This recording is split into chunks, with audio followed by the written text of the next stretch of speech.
들에서 자라는 잡초는 산이고 들이고 밭이고 어디서나 잘 자랍니다. 근데 이 잡초는 밟아도 또 일어나고 뽑아도 또 싹이 나고 잘라도 또 순이 나오고, 잡초는 아무리 없애려고 해도 없애지를 못해요. 곡식은 잘 돌봐도 자꾸 죽고 병들고 상하는데 잡초는 얼마나 끈질긴지 몰라요. 어디서나 볼 수 있지요. 그런데 이 잡초는 누구도 기대하지 않아요. 잡초에 대해서 관심을 두지 않아요. 근데 사람도 대부분의 사람들이 잡초처럼 살잖아요. 그렇죠? 잡초처럼 눌리고 상하고 아프고 찢기고 그러면서도 계속 또 일어나요. 근데 잡초들은 상처가 있어요. 실패가 있어요. 또 좌절이 있어요. 그 누구 하나 관심도 봐주지 않아요. 돈이 많은 것도 아니고 도와줄 수 있는 인맥이 여기저기 있는 것도 아니고, 그래서 잡초 같은 사람들도 별로 관심으로 안 둬요. 그냥 사는 사람이다 이렇게 생각하죠. 그런데 성경을 보니까 성경에는 그런 잡초 같은 사람들에게 하나님이 관심을 두신다는 거예요. 믿음의 조상 야곱을 이사야 41장 14절에 부를 때 이렇게 불러요.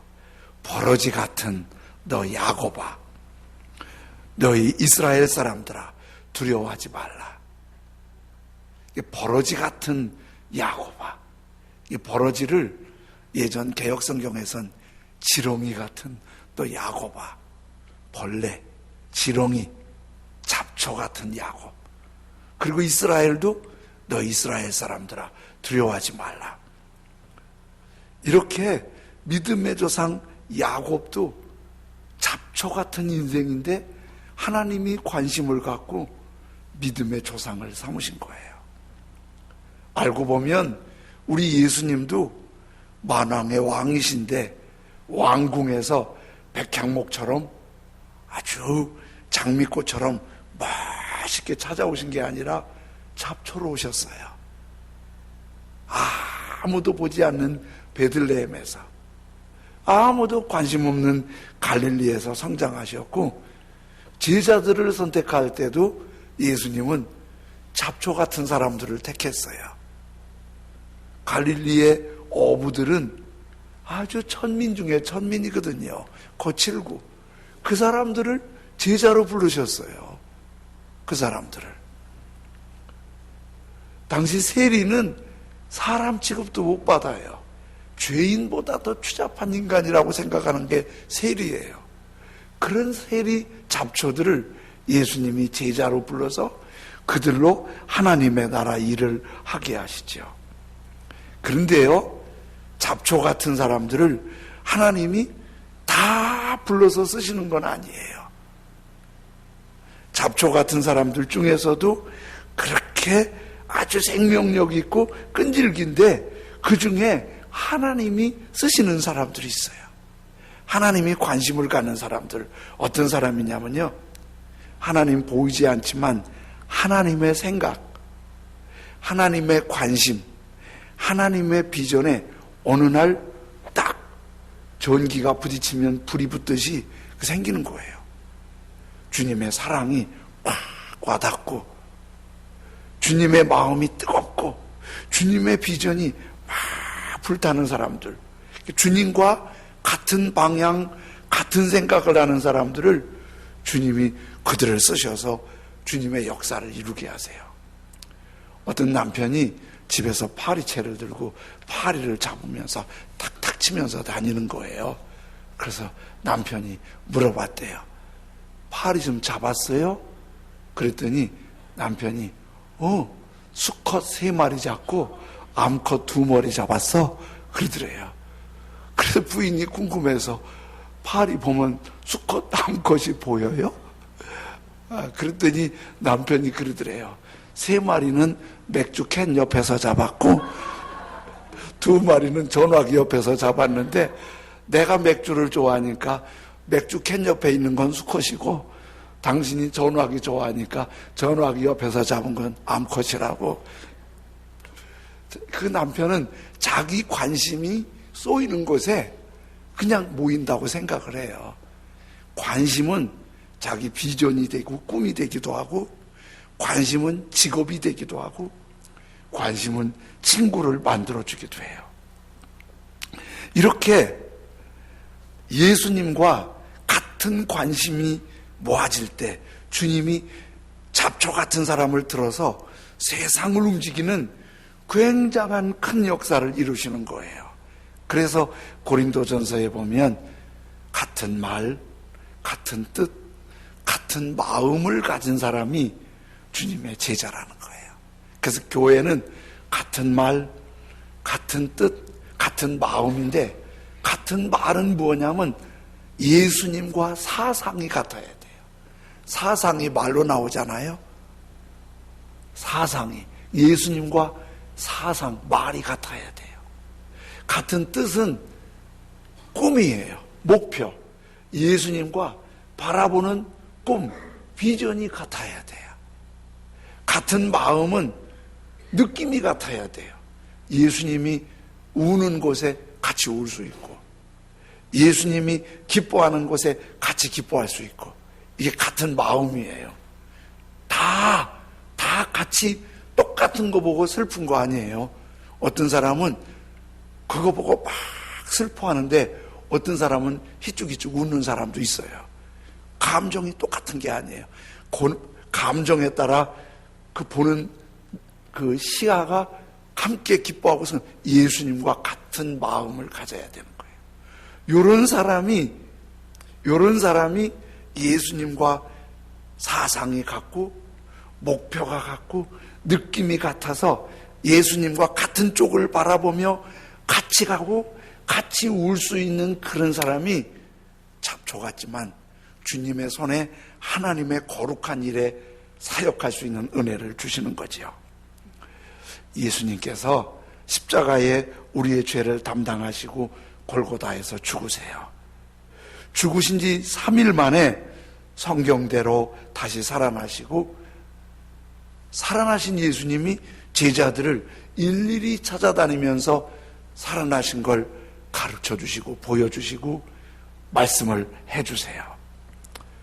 예수님 다시 살아나신 40일째 되는 날 감람산 올리브산에 제자들과 부활하신 예수님이 함께 모였어요. 함께 모이니까 제자들이 예수님한테 자기들의 평소 관심 있는 거를 예수님께 물어요. 그게 사도행전 1장 6절인데요. 그들이 모였을 때에 예수께 여쭈어 이르되 주께서 이스라엘 나라를 회복하심이 이때니까 하니. 이게 무슨 얘기냐면요, 예수님이 지금 올리브산에 계세요. 제자들이 부활하신 모습으로 제자들이 쫙 모였어요. 그랬더니 한 제자가 예수님께 와서 예수님, 이스라엘 나라를 회복하실 때가 지금입니까? 이렇게 묻는 거예요. 이게 무슨 얘기냐면 그 당시 우리가 일본의 지배받을 때가 있었듯이 이스라엘이 로마의 지배를 받았어요. 지배받는 게 진짜 속상한 일이잖아요. 이쁜 아가씨들 성노예로 잡아가고, 우리 아버지도 징용으로 끌려갔다 오셨는데 젊은이들 혹독하게 일시키고 빈손으로 보내고 죽으면 갖다 버리고, 여기 남아있다고 그래도 농사져서 쓸만한 건 이런저런 이유로 다 뺏어가고 아무 말도 못하고. 그게 이스라엘도 로마에 그렇게 지배받은 거예요. 그러니까 예수님한테 예수님, 이스라엘 나라를 회복하신 예수님께서 메시아가 되셔서 왕이 되셔갖고 저 지긋지긋한 로마를 내쫓고 예수님이 왕이 되셔서 우리나라가 새로워질 때가 지금 이때입니까? 그런 거예요. 그것도 그럴 만한 게, 한 번은 십자가에 달리시기 전에 예수님께서 제자들에게 물어봐요. 너희들은 나를 누구라고 하냐? 그랬더니 베드로가,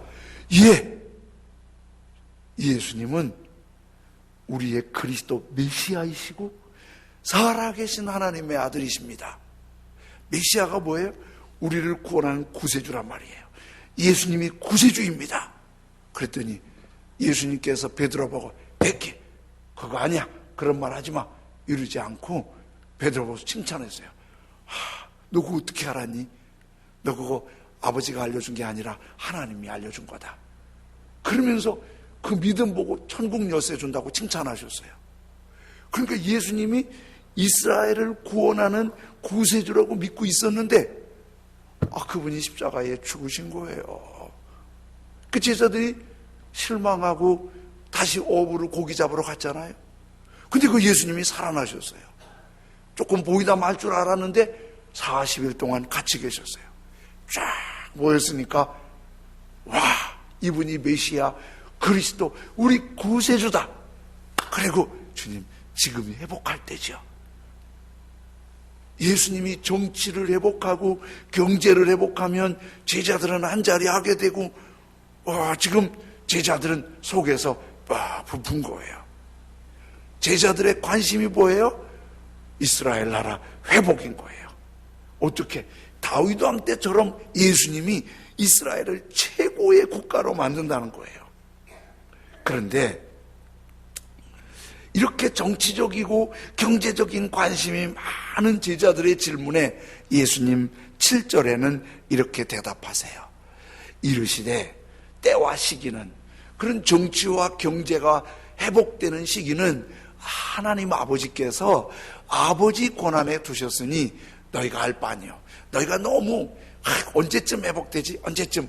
우리 경제 힘들다고 그러잖아요. 이거 언제쯤 회복되지?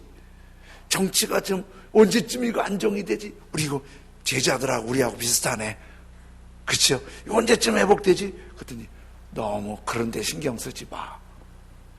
그럼 예수님은, 제자들은 정치, 경제, 건강의 회복이 주요한 관심이라면 예수님은 그거 아니에요.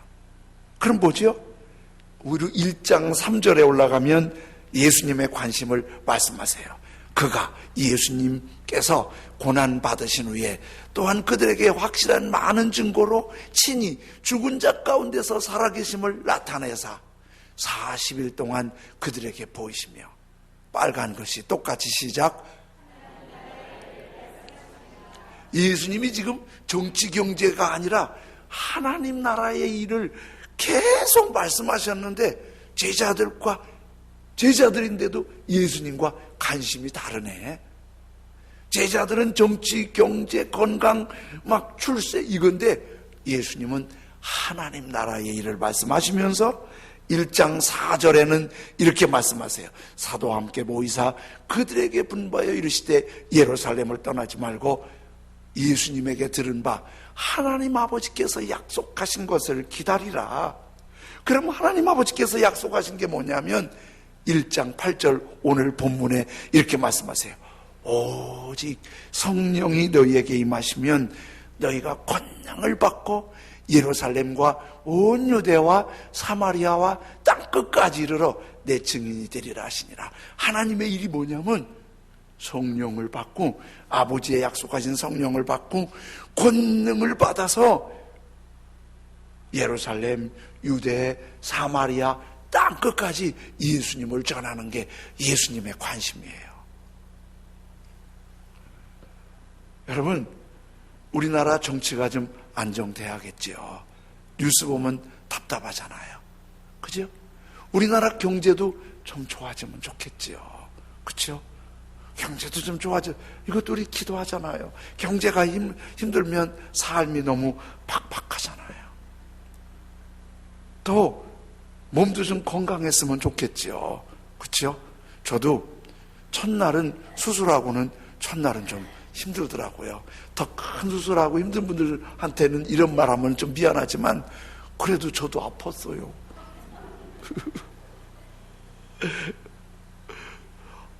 이거 아프니까 빨리 나았으면 좋겠어요.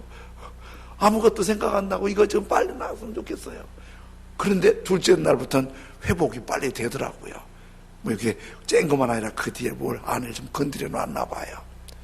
그런데 제가 목요일 날 퇴원했잖아요. 근데 제가 일반외과에서 수술했는데 그 병실이 없어서 정형외과 병동에 있었어요. 제가 목요일 날 딱 퇴원하니까 옆에 계신 분이 부럽습니다. 그분은 신경외과인데 보통 입원하면은 2, 3주 보통이래요. 3, 4주. 병원에는요, 거기가 진짜 하루가 천년 같아요. 병원에 있으면은, 아이고, 그렇게 불편해, 그렇게. 막 정형외과, 그 아버는 제가 나오기 전에 요즘 커튼 쳐서 서로 얼굴 보기도 어려운데, 그 커튼이고 인사를 했더니, 막 부럽다고, 막 그러는 거예요. 아픈 사람은 빨리 회복되고 싶잖아요. 이게 우리 제자들만이 아니라 우리도 그런 거예요. 어떤 그 경제학자는 우리나라가 이대로만 잘 발전되면은 2050년쯤 가면은 세계에서 두 번째 아주 경제가 힘 있는 나라가 될 것 같다고 예측하기도 했는데, 우리나라 경제도 정치도 잘 되고 건강해서 세계 최고의 나라가 됐으면 좋겠죠? 아멘 안 해. 우리나라 세계 최고 나라가 됐으면 좋겠죠?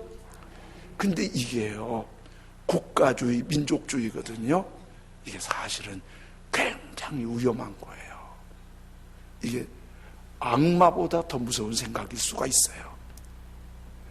한 70년 동안 공산주의 이데올로기 때문에, 이념 때문에 씨름했는데, 공산주의와 자본주의 이데올로기가 심각할 때 그 이전의 전쟁들은 민족주의였어요. 2차 세계대전은 독일의 히틀러가 게르만 민족의 우수성을 자랑하기 위해서 일으킨 전쟁이에요. 유대인만 600만 명이 죽었어요. 그 외에는 이루 말할 수 없이 많은 희생을 당했어요. 뭐 때문에? 한 민족의 우수성을 자랑하고 싶어서. 태평양 전쟁은 저 일본이라는 작은 나라가 일본이 위대하다는 걸 알리고 싶어서 저 미국 진주만까지, 그리고 아시아, 한국을 비롯한 아시아 전역에 얼마나 많은 고통을 주었나 몰라요. 민족주의, 국가주의가 자기 나라의, 자기 민족의 우수성을 나타내고 싶어서 엄청난 아픔을 주니까 이게 큰 고통인 거예요. 이런 민족주의, 국가주의가 심해지면 악마보다 더 무서워지는 거예요. 지금도 곳곳에 전쟁이 있고, 그리고 뉴스에 혹시 이런 뉴스 들어보세요? 인종청소.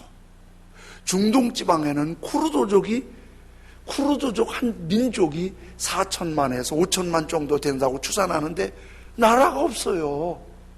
그래서 이 나라 저 나라 흩어져 살아요. 그 자기 나라에 쿠르드족 미워갖고 쿠르드족 인종청소해서 죽여버린다는 거예요. 그러면 쿠르드족은요 막 정신없이 도망다니는 거예요. 얼마 전에 뉴스 나온 미얀마의 로힝야족, 그것도 한 사람들이거든요. 미얀마에서 로힝야족을 그렇게 미워하면서 합법적으로 죽이는 거예요. 아무런 보호장치 없이 그렇게 죽는 거예요. 민족주의, 국가주의가 이렇게 일어나면 이렇게 무서운 거예요. 제자들은 그런 생각 못했어요. 우리나라가 강하면 된다는 생각만 한 거예요. 이때 회복하냐고는 거예요. 우리들도 이런 생각 잘 못하고 우리나라가 강하면 된다고 생각해요. 그런데 강한 것이 능사가 아니라는 거예요. 주님이 보실 땐 한 나라, 한 국가가 건강하게 정치가 안정이 되고 경제가 안정이 될 수 있는데 그것보다 더 우선이 뭐라고요? 오직 성령이 너희에게 임하시면 그분의 권능을 받고 예루살렘과 온 유대와 사마리아와 땅끝까지 이르러 예수님을 전해서 이것은 누구의 우월성을 나타내는 것이 아니라 서로 살리고 회복시키고 치유하고 열방을 회복시키는 거룩한 역사에 하나님의 영광을 나타내게 된다는 거죠. 그 성령이 임하시면 권능 받아서 싸워서 이기는 게 아니라 살리는 거예요. 회복시키는 거예요. 치유하는 거예요. 성령은 대포나 미사일은 아니지만은 그보다 강력한 힘으로 영적인 전쟁을 통해서 죽이지 않고 살리는 거예요. 1930년대에 미국 텍사스주의 예이츠 폴이라고 하는 사람이 넓은 목장을 갖고 있었어요. 근데 그 목장이 잘 운영이 안 돼서 이 사람이 가족들 먹고 살기도 힘들어서 하루 세 끼도 못 먹었어요. 너무 힘들고 지쳤는데 어느 날 어떤 사람들이 기계 몇 개를 가지고 오더니 이 땅에 석유가 매장된 것 같다고 시추 조사를 해봐도 되겠냐고 허락을 부탁하는 거예요. 오케이. 지금 아무것도 안 되는데 그냥 믿음이 가진 않지만 허락한 거예요. 며칠을 이렇게 다니면서 쑤시고 구멍을 파고 조사하더니 결과는 여기에 엄청난 석유가 매장되어 있다는 거예요. H 폴 땅에 하루에 80만 배럴을 생산할 수 있대요. 80만 배럴이 돈으로 계산하면 미국 돈으로 250만 불, 우리 돈으로 30억, 하루에 30억. 그리고 그들의 예측으로는 30년 캐낼 수 있대요. 대박. 땅 밑에다가 매일 30억씩 캐내고 있는데 여러분도 한번 기도해봐요. 아파트 밑에 석유 나오나? 세상에, 세상에 대박이잖아요. 여러분, 석유가 문제가 아니라 우리 안에는 거룩한 성령이 임하시는 걸 믿습니다. 그 성령은 돈이 문제가 아니라 경제가 정치가 문제가 아니라 우리 영혼을 회복시켜서 살만 나게 하시고 우리를 통해서 영혼이 잘된 같이 범사가 잘되고 강건하고 생명을 얻되 풍성히 얻게 하시는 이 역사를 열방까지 전하는 거룩한 능력이 되는 줄로 믿습니다. 사실은 유대인들도 국가주의, 민족주의에서 벗어나지를 못했어요. 그래서 믿음의 조상의 후예라는 자부심과 긍지가 있고 그런 건 있었는데 오직 유대인, 히브리인, 이스라엘 이것만 생각했어요. 우리만 잘 돼서 우리가 메시아와 함께 힘을 얻어서 전 세계를 지배하고 전 세계를 통치하는 이런 메시아관을 갖고 있었어요. 근데 예수님은 그들도 잘못된 걸 아시고 오직 성령이 너희에게 임하시면 너희가 권능을 받고 예루살렘과 온 유대와 사마리아와 땅끝까지 우리 주변 민족 이웃까지 진짜 살리는 성령의 권능이 폭발적으로 일어날 수 있기를 원합니다.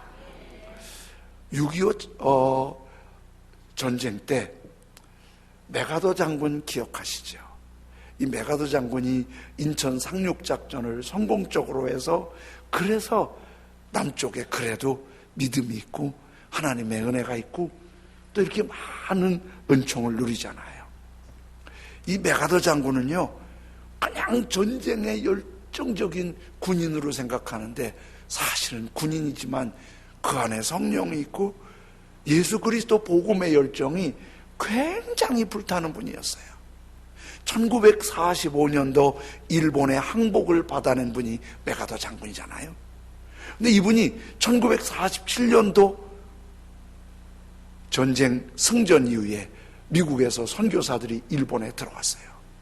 그때 47년도 통계로 미국 선교사가 일본에 온 사람이 315명이에요.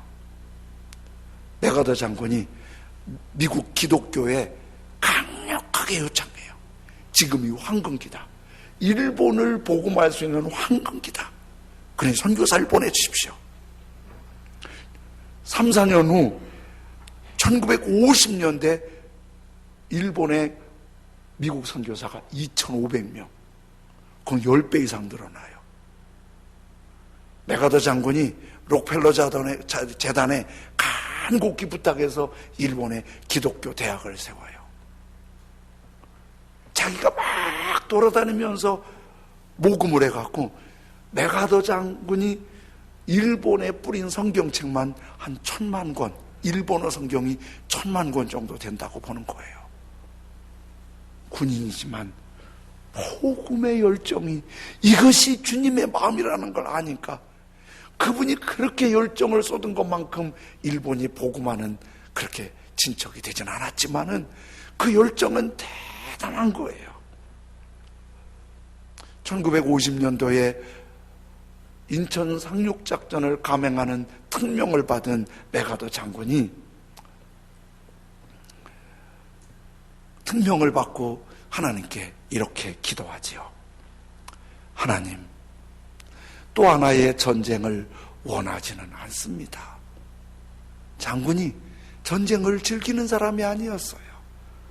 또 하나의 전쟁을 원하지는 않습니다. 그러나 저 작은 한반도 땅에 하나님의 의를 전할 수 있다면 기꺼이 저를 써주소서. 메가더 장군이 인천 상륙작전하는 저 깊은 내면에는 피 흘리는 전쟁의 승리가 아닌 그 내면에 이 땅에 하나님의 의가 세워주고 싶었어요. 서울을 회복하고 서울 회복 환영 행사가 열려요. 서울 회복 환영 행사할 때 가장 중요한 인물이 누구예요? 메가더 장군이잖아요. 행사를 준비하는 사람이 준비를 다 해놓고 메가더 장군한테 뭘 좀 특별히 우리가 해야 할 일이 있습니까? 장군한테 물었더니 장군이 이렇게 하더래요. 이번 행사에 주님께서 가르쳐 주신 주기도문 한번 외웁시다. 서울 회복 행사에 주기도문이 외워졌다는 거예요. 기록상에. 그분은 군인이세요. 그렇지만 그 안에는 예수님과 같은 방향, 같은 관심, 같은 생명을 사랑하는 그 마음이 있었던 거예요. 예수님은 경제나 정치에 관심이 없는 분이 아니세요. 우리의 건강에 관심이 없는 분이 아니세요. 그러나 진짜 관심은 뭐가 더 중요하냐? 오직, 여러분 6월 달에는 그 오직 시리즈지요. 오직 성령으로, 오직 성령 충만, 오직 성령의 권능. 참 놀랍게도 성령님을 말할 때는 오직, 유일하고 간곡한 메시지예요. 사랑하는 여러분, 오직 성령이 너희에게 임하시면 너희가 권능을 받고 너희가 살아나길 원한다. 너희 가정도 회복되길 원한다. 너희 교회 공동체도 그리고 열방까지 회복되길 원한다.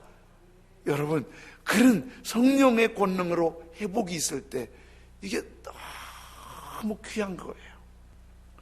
제가 걷는 것도 다른 것도 좀 하겠는데 이렇게 설교할 때 조금 소리를 크게 하거나 찬송을 크게 하면 수술 받은 자가 좀 땡겨요.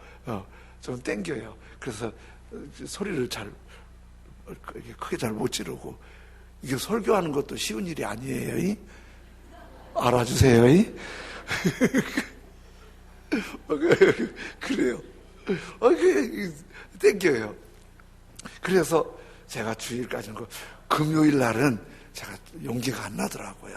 그래서 제가 우리 후배인 이현 목사님 좀 오셔서 말씀 전해주시라고 해서 이현 목사님 말씀 전하는데 저도 참 은혜를 받았어요.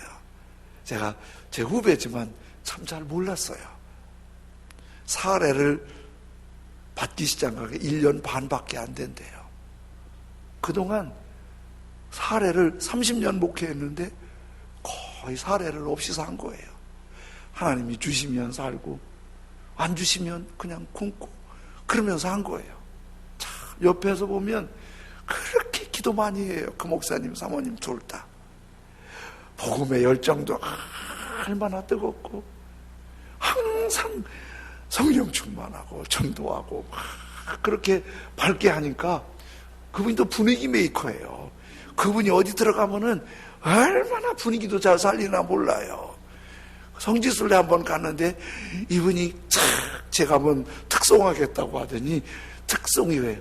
갈릴리 호숫가에 노젓는 베드로. 세상에 갈릴리 바닷가 배 타고 그 노래를 쫙 처음부터 부르는데요. 웃지도 못하고 이게 은혜인지 유머인지 이해가 안 됐어요. 마지막은 뭐 그렇게 불러. 오 주님 나를 버리시나이까 뭐 그러면서 그래서 모르는데 그렇게 분위기가 아주 좋고 그렇게 아주 그래 기도 많이 하시는 분인데 그렇게 힘든 삶을 보냈어요. 그래도 그분 표현대로 버티면서 복음 전하고 기도하고 주님 의지했는데 자녀가 3남매인데 다 선교사 헌신했다고. 그렇게 힘든 아버지 어머니 길 갔는데 다 선교사 헌신했다고 너무너무 감사하고 좋아하시는 거예요. 선교사 헌신했다고. 선교사의 길 쉽지 않잖아요. 1년 6개월 전부터 사례가 나오는데 교회가 조금 그래도 그분은 그런 거 생각하지 않고 열방에 나가서 복음을 전하고 막 어디든지 복음 전하려고 그렇게 뛰어다니고 그렇게 힘쓰는 거예요. 그랬더니 하나님 은혜 주시는데 그 사모님의 이모가 독일 간호사 파견할 때 들어갔대요. 거기에서도 열심히 공부해서 독일 의사를 만나서 결혼했대요. 간호사가 의사하고 결혼하는 거 쉽지 않거든요. 그래갖고 돈을 많이 벌었나 봐요. 얼마 전에 그 간호사 이모가 4만 유로를 빳빳한 현찰로 보내왔대요. 4만 유로가 얼마인지 모르니까 그 얼마인데 4만 원? 제가 빨리 계산해 봤지요. 1유로가 1,300원 정도 돼요. 그러니까 5천만 원. 여기는 안 놀래. 그 정도는 다 있다야. 그런 이모 하나 있으면 좋겠지요. 그런데 그 이모의 조카가 12명이고 형제가 2명이 살아있는데 전부 다 4만 유로 다 보내줬대요. 다 보내줬대. 그런데 어떤 주책 같은 조카가 그 제일 큰 조카가 사모님이래요. 지금 뭐 해야 되는데 돈 좀 더 벌여달라고 그랬대. 그래서 사모님이 엄청 혼냈대. 말도 꺼내지 말라고. 욕심이 한이 없어요. 참. 그러면서 그 목사님이 그래요. 정말 힘든 길 걸어왔는데 그래도 주님 바라보고 기쁘게 왔는데 주님이 확 채워주셨다는 말씀에 제가 마태복음 6장 33절 말씀이 생각나더라고요. 그런즉 너희는 먼저 그의 나라와 그의 의를 구하라. 그리하면 이 모든 것을 너희에게 더하시리라.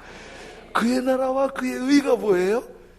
오직 성령이 너희에게 임하시면 권능을 받고 우리 집안에도 이웃에도 우리 동네에도 열방에도 막 복음을 전하는 거예요.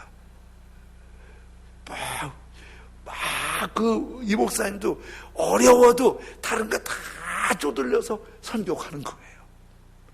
내일도 키르기스스탄에 교인 10명하고 그 교인이 한 2, 30명, 3, 40명밖에 안 되는 걸 알고 있거든요. 근데 그 중에 10명이 키르기즈 가는 거예요. 막 다 짜서 복음 들고 가는 거예요. 그럼 하나님이 또 이렇게 채워주시더라는 거예요. 여러분, 우리가 주님을 위해 살면, 우리가 주님의 복음을 전하고 살면 주님이 우리의 삶을 책임져 주십니다. 근데 이게 알긴 아는데 결단이 쉽지 않은 거예요. 그래서 어떻게? 성령의 권능을 주셔서 그 기쁨과 그 감사로 도전하게 하시고, 도전하게 하시면 주님이 그 길을 열어주시는데, 우리 모두 제자들과 비슷한 관심, 정치적인 안정, 경제적인 발전, 건강, 이런 거 우리 다 똑같은 관심이잖아요. 주님, 그런 거 안다. 그러나 더 앞선 관심이 뭐라고요? 성령의 권능을 받고 증인이 돼서 우리도 살고 남도 살려라. 전쟁에 크게 이겼는데 영원히 이긴 사람 봤어요? 그 후폭풍에 이겨도 편할 날이 없어요. 경제가 잘 됐다고 끝까지 좋아지는 거 봤어요? 그렇지 않아요. 3대 가기 어려워요. 그런데 여러분, 예수 그리스도의 복음은 성령의 권능 받아 우리 지역과 열방까지 전하면 영원히 아름다운 거예요. 그게 리빙스턴이고, 그게 슈바이트고, 그게 허드슨 테일러예요. 우리가 거기까지는 못해도, 목사는 아니고 선교사는 아니어도 무슨 일을 하든지, 사업을 하든지, 직장에 다니든지, 가정일을 하든지, 공부를 하든지, 내가 있는 그곳에서 성령의 권능 받고 증인돼서 주님이 바라보시는 그쪽을 바라보며 가장 존귀한 하나님의 사람으로 살 수 있길 주님의 이름으로 축복합니다. 은혜가 풍성한 하나님은 믿는 자 한 사람 한 사람 어제나 오늘도 언제든지 변치 않고 보호해 주시네. 찬송 드리고 기도드리겠습니다. 우리 손뼉을 치면서 찬송할까요? 은혜가 풍성한 하나님은 믿는 자 한 사람 한 사람 어제나 오늘도 언제든지 변찮고 보호해 주시네. 아멘. 주여서 은사들을 오늘도 내려 주소서. 성령의 뜨거운 불길로서 오늘도 충만케 하소서. 정욕과 죄악에 물든 마음을 성령의 불길로 태우사. 아멘. 깨끗게 하여 주옵소서. 아멘. 주여. 아멘. 오늘도 내려 주소서. 성령의 뜨거운 불길로서 오늘도 충만케 앞서서 희생의 제물로 돌아가신 우리 주 예수여, 구속의 은혜를 내리시사 오늘도 구원해 주소서. 아멘. 주여서 은사들을 오늘도 내려 주소서. 성령의 뜨거운 불길로서 오늘도 충만케 하소서.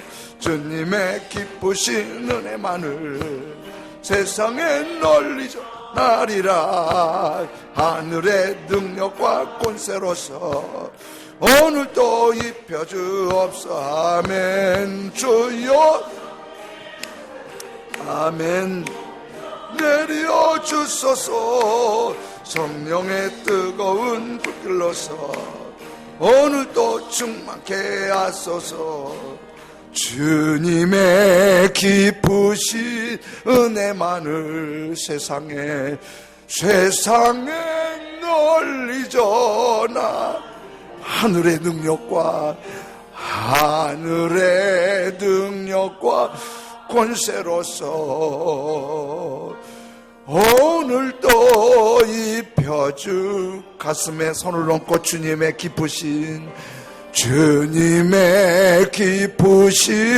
은혜만을 아멘. 세상에 널리 전하리라. 하늘의 능력과 권세로서 오늘도 입혀주옵소. 주님의 기쁘신 주님,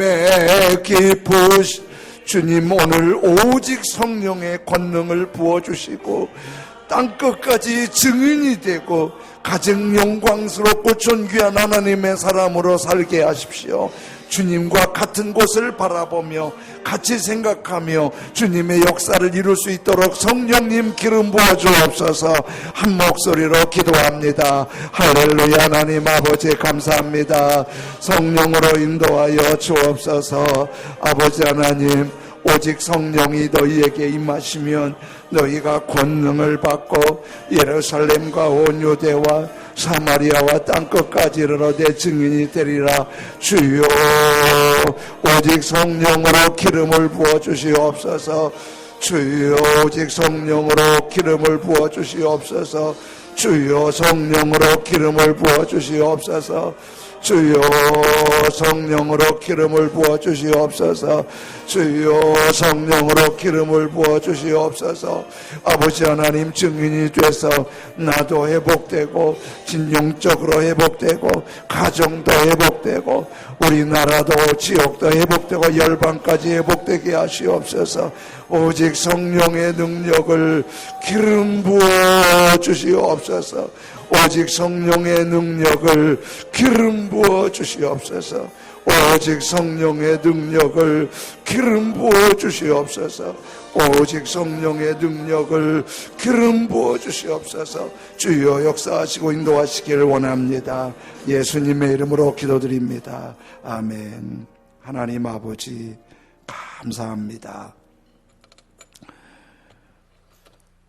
우리는 제자들처럼 정치적이고 경제적이고 건강에 늘 매여 사는데 주님은 그런 것보다 더 중요한 오직 성령이 너희에게 임하시면 너희가 권능을 받고 예루살렘과 온 유대와 사마리아와 땅끝까지 이르러 증인이 되고 회복되는 게 더 중요하고, 그것이 회복되면 다른 것도 넉넉하게 회복하시는 하나님의 손길을 보게 하시니 감사합니다. 주님, 우리 모두에게 성령을 부어 주옵소서. 하나님의 영을 충만하게 부어 주옵소서. 그리고 권능이 임하게 하여 주옵소서. 우리 속사람이 회복되게 하여 주옵소서. 이를 위해 더 간절히 기도하고 더 많이 기도하게 하여 주옵소서.